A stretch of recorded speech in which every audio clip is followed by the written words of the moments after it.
What's up, gamers? DreamcastGuy here, and this is my honest review for Halo Infinite's multiplayer. So yesterday we randomly got this gigantic multiplayer just dropped onto the internet completely for free. This is every freaking gun, this is every map, this is everything that's going to be in Halo. And honestly, it is shockingly fantastic. This has got to be one of the biggest surprises in all of 2021. Now let's just face facts. This year has been pretty rough for first-person shooters specifically. Call of Duty completely blows. Battlefield 2042, I did a review of it. The game is a broken mess. The fact that Infinite works, is functional, and is so dang fun is quite a feat. So what I want to do today is break down all the aspects of this multiplayer. At this point, I've managed to get a ton of killing sprees, I've ranked up to Battle Pass a bit, and I've played 12 total hours, and I want to just explore what about this is definitely so good, and the one part of it that is extremely bad. Now, technically this is being considered a beta, but it's difficult to actually think of this as a beta because it's so incredibly polished. This is clearly the finalized version of the game, but let's start things off by talking as if you've never played a Halo game in your life. These are a very unique style of multiplayer, mostly because of the speed itself. We are playing as these huge super soldiers called the Spartans, who are wearing this very giant, thick armor that makes it where you can take a very heavy hit. Nuclear blasts, plasma energy, I mean pretty much anything it seems like these guys could definitely live through. And so because of it, this is a purposefully slower style of multiplayer PvP. When you're doing this player versus player combat, while it is possible to get some pretty heavy headshots, I mean, a lot of times you're not going to see people just instantly falling over. This is the kind of game where you have to be more careful when you're entering and trying to exit a fight. But let me show you what I mean specifically. So in this game, a lot of times you're trying to run around and complete a specific objective, whether it be capturing a flag, sneaking into a base, or just capturing a checkpoint. And while you're doing this, you can take quite a bit of damage. The Spartans themselves, along with having this bulletproof armor on, they also have these energy shields that allow you to take sometimes 4 or 5 pretty medium-sized hits before you drop. This makes it essentially so that as you're engaging in firefights, you really have extra chances to react and adapt. And this is what I like about it. When I'm firing my machine gun and I'm trying to just pick up that next shotgun and liquidize somebody, it's nice that in this game, you really have this chance to catch your breath and figure out in the middle of a fight how best to kill your opponent. With most of the weapons you'll find just laying around the map, the time to kill is pretty dang slow because it's just standard bullets or very low energy plasma rifles and stuff like that. But one of the major mechanics to Halo is the power weapon balancing. So randomly, throughout the course of these matches, you'll start to have some super weapons drop into random locations. Things like rocket launchers, a freaking sniper rifle that shoots electricity, which can instantly take off somebody's shields or even stall a car. There's even some great stuff like the heatwave shotgun, which fires freaking flames instead of just standard shotgun bullets. Now, all this stuff is incredibly fun, but this brings me to one of the changes they've added to Infinite to make it definitely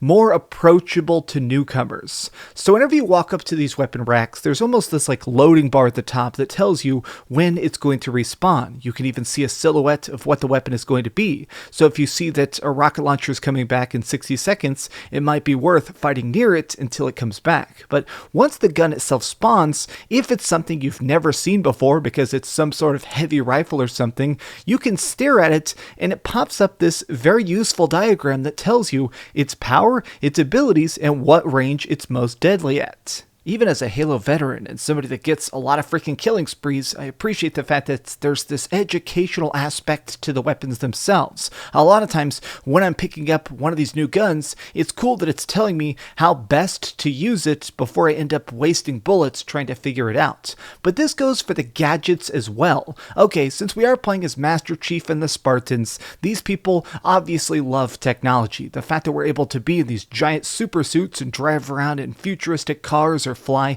little tiny jets around the map, one of the things that's clearly obvious is that we love our gadgets. We love technology. Well, there are these on-use items that are also spawning around the map in the same way that the weapons are. So these are things like shields you can drop. You can also get things like invisibility that can make it where you can just be cloaked as long as you're not sprinting, which in combination with something like the power hammer can be an incredibly deadly combo. Now this is cool because this is where the game truly begins to take on a more meta fashion of it. This is where the balancing of it really becomes more advanced. I liked trying to get the grapple hook and pulling myself around the map, or sometimes just sneaking into the enemy base, and right as I see them coming for me, I turn on the overshield, which gives me 5 times armor for 30 seconds.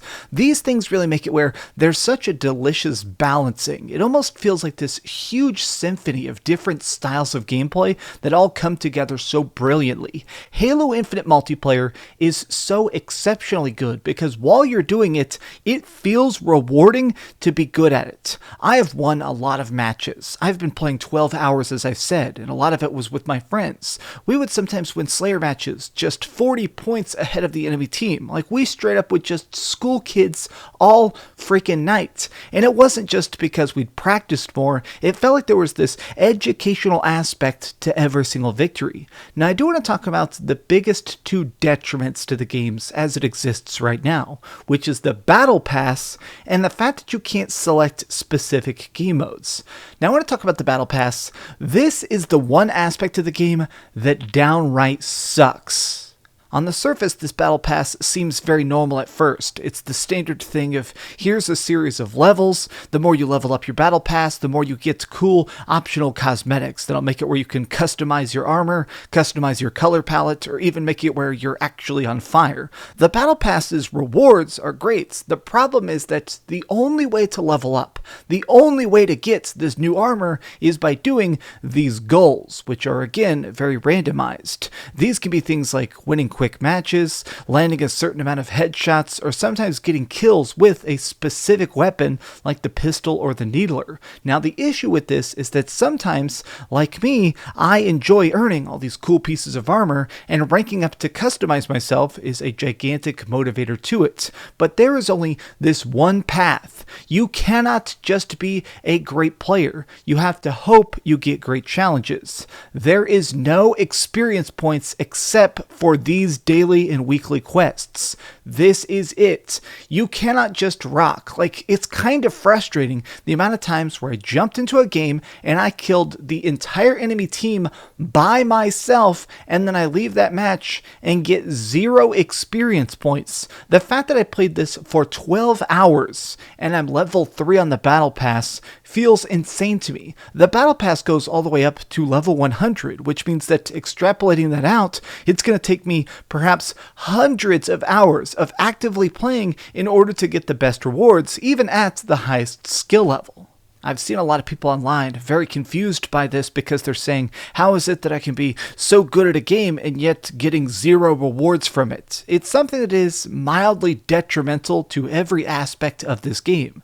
But I want to talk about the other tiny flaw. Now, this one is not nearly as major, but to me, it does kind of suck. Right now, when you're playing this game, there's only 3 separate options when you want to do the online play. There's Quick Match, which is the tiny games that are just random players doing random objectives. There is the Big Team Battle, which is huge squad versus squad. These are typically more like huge epic matches of sniper-based capture the flag and stuff like that. And Ranked, which is the more hardcore stuff where you have no radar and you have to try and do mostly kill-based objectives. Now, the problem with this is that since there's only these 3 main game mode types, it makes it where you can't play the specific stuff you may be craving. There isn't an ability to play Infection from Halo 3. You can't just do that zombie mode purely for fun. I can't do just Slayer. If I'm only wanting to kill other players, unfortunately, I have to go into one of these random queues and hope I get a Slayer match. Now, as I said, this is definitely a more tiny detriment. It's not something that's completely tainting my experience, but I do hope that soon, and I'm sure they're going to, they really begin to open up the subgenres of different selections for what type of game I want to play, instead of just picking it by the size of my squad. A lot of this game sort of reminds me of a quote I saw on Twitter just a couple weeks back. There was some Microsoft fanboy in my mentions, and he said, Xbox is more than Xbox now. Playing Halo, it really kind of reminds me of that. This game is free, it is incredibly sharp, and it shows off a level of appreciation for the fans. It is a fantastic shooter that is such a fun experience, and it costs you $0. I am just blown away by how high quality of a product that 343 Industries managed to make. I'm playing this on the Xbox Series X. You could play this on the Series S or the standard classic VCR Xbox. I mean, no matter what, this is also on PC, and every version of it is just so polished. Okay, so we've heard a lot of good and a little bit of bad, but let's go over the ratings board and put a big number on it. I am giving Halo Infinite's multiplayer a 9.5 out of 10. Thank you so much for watching, gamers. If you enjoyed this video, please give it a gigantic thumbs up. Hopefully this video can somehow hit like 3,000 likes or 5,000 likes. I super appreciate it. Also, subscribe if you haven't already. You guys rock. Maybe we can do a big game night soon and I just play with a bunch of subscribers. That could be a ton of fun. Well, you guys rock. Hope you have an awesome day and a great weekend. Play a bunch of games, especially if they're free to play. Alright, please do me the biggest favor of all though and keep dreaming. Oh, by the way, separately, I am going to be doing a review whenever the campaign comes out in December. I'm definitely going to be playing that, and I'm definitely going to be giving some more deep dive thoughts on the balancing and plot lines of that.